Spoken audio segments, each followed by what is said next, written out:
Well, to talk to us about the implications of the latest fuel hike, we're now joined by Zoom by Owen Nkomo, who's the CEO of Inkunzi Wealth Group. Thanks very much indeed for joining us and welcome to the program. Thank you for having me, Peter. All right, so usually it's the oil price over time that points to where we're going in terms of what we'll pay at the pump. Is this what's been happening that's led us to us rushing to the pumps this evening? Yeah, it's a great time to be an owner of a fuel station, isn't it, Peter, for the past couple of months. Yeah. I mean, it's the price of oil going up and a weaker currency, both combining there to push our consumption level, fuel price higher tonight. So it's going to be a rough period for the foreseeable future as long as the price of fuel goes up and the rand doesn't put up a very big fight against the major currencies. I think we'll pay dearly for fuel going forward. How long has the fuel price been rising and what's been driving it? The fuel price has been going up consistently for the greater part of late last year to this year.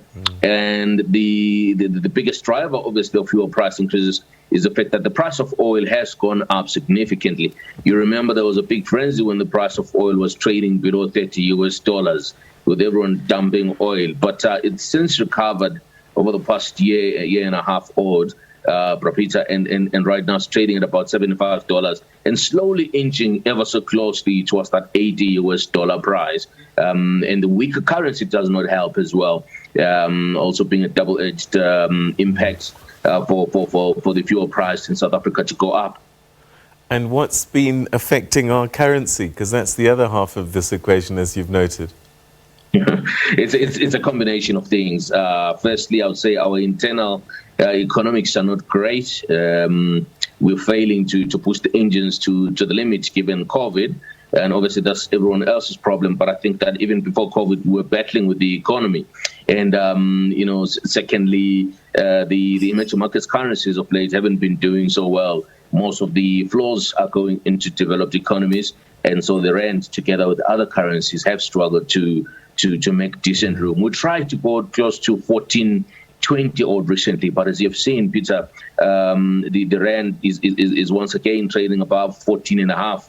And I think we need as rand to be as strong as 12 to the US dollars for us to see any meaningful decline in the fuel price at the fuel stations. But that's also going to be coupled with maybe potentially increased oil production globally, which could then see the price of our fuel coming down. But at this stage, I don't see any of those two things happening. So July, we saw record fuel price being reached. August, we've peaked that. Are we going to see the same in September? Most likely, Peter, most likely. The currency continues to be weak. And I think that if the price of oil goes up from where it seems to be holding a big support level at 75, and it goes to take out the $80 a barrel price, I do believe that we potentially will see higher fuel prices. But let's hope that doesn't happen. But we can't live on hope, Peter.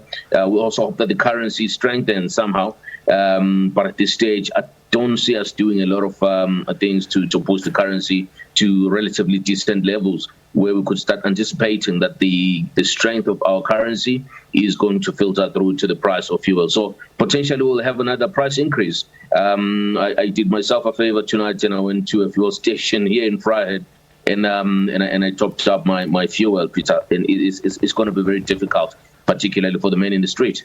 And talking about the man in the street and the economy, we're going to have effects quite wide. I mean, the taxis will probably increase their fares because this petrol price can't just keep going up and they do nothing. Yes. And then, of course, there's the issue of inflation that then starts to sneak in to costs. This doesn't look great at all for an economy that's trying to recover, trying to pick up. Yes, definitely it doesn't. And we can't blame the pricing value chain, for pushing prices up, especially because there's no way they can absorb these prices. And one of the people that spoke on a clip you had earlier indicated that they think people should, or rather they were quoting someone who says that thinks people should look elsewhere for money in their budgets, and that's going to be very difficult. People are losing jobs. The economy is not doing well, and I certainly think that it's very important for us to make sure that in some way, if there is a way to support Santaco to make sure that they don't push up prices too aggressively, which are going to affect the people that use public transport and other people that are supported by Santaco. I think that should be something that the president and his cabinet is thinking about at this stage, because I foresee a lot of inflation, and we might see inflation ticking up to 6% plus if in the long run, if we continue to see these sort of increases in the price of fuel. Is there no intervention that government can make in terms of the price of maybe paraffin, for example, because that affects the most poor, the poorest among us? I know that Nigeria tried this game and this was a problem for them in the end, but we can't do nothing and leave our citizens, especially the most poor, to the vulnerabilities of the capital markets. Yes, most definitely, Peter. I think that the biggest problem with our fuel price in South Africa is the fact that almost 40% of the price is made up of government levies and taxes. Things like, the RAF, the Road Accident Fund. I believe that the government actually needs to start seriously and more aggressively focusing on those interventions that will grow the economy and therefore increase the possibility of the government collecting tax from elsewhere instead of collecting tax from fuel all the time. And I think we need to start probably reconsidering the issue of the road accident fund. Is a different way to fund it as opposed to just plugging all the expenses to the fuel price, because I am not sure that the RAF benefits a broader majority of the country as extensively as it should be. I really think that it's an expense that the government needs to relook at again. I'm not saying people that are in accidents don't need to be looked after, but I think let's try something else. 40% as a price of fuel is just extremely ridiculous, honestly. We need to find another way to raise money as a government. And there will be businesses that this is another line item that they just could not afford before COVID. COVID came, and now with this rise in fuel, but sales are not coming in, staff is going to be laid off just to cope with this line item, fuel costs. Yes, absolutely. I mean, any line item of expenses in any business that goes up certainly dooms the business to fail if there's no intervention that happens, Peter. And I think we must give credit to Santaco for being so patient for so long, with their travelers and the people that use public transport. It's a welcome relief, but I don't believe they can last long without pushing up some of these prices. And I do think that, the man in the street ultimately is going to suffer. So I beseech people in leadership that can make the right economic decisions to continue to try and do so. And let's grow the economy. Let's make sure there's more people that can pay the tax. Let's make sure we attract foreign investors and local investors by creating the right policies and being consistent and making sure that we can at least have a hope that the rand is going to get strong. And a stronger rand will also be very useful in this fuel conversation. It will be useful as well in this inflation conversation. I believe the Governor Kganyago is certainly going to start changing his tune about what happens to interest rates, and people are going to blame him for pushing interest rates higher, whereas we are battling to push the engine of the economy to go faster, Peter. Is there anything else other than the levies that government imposes that they can re-look at that? Is there anything else that can be done to help cushion this blow of these fuel prices? Peter, I think it's going to be very difficult. I mean, fuel is the mechanism, I think, for the government to collect levies and taxes. So I think that they'll just continue eating away into into the little margin that's left in there. 1820 is a record for us for fuel.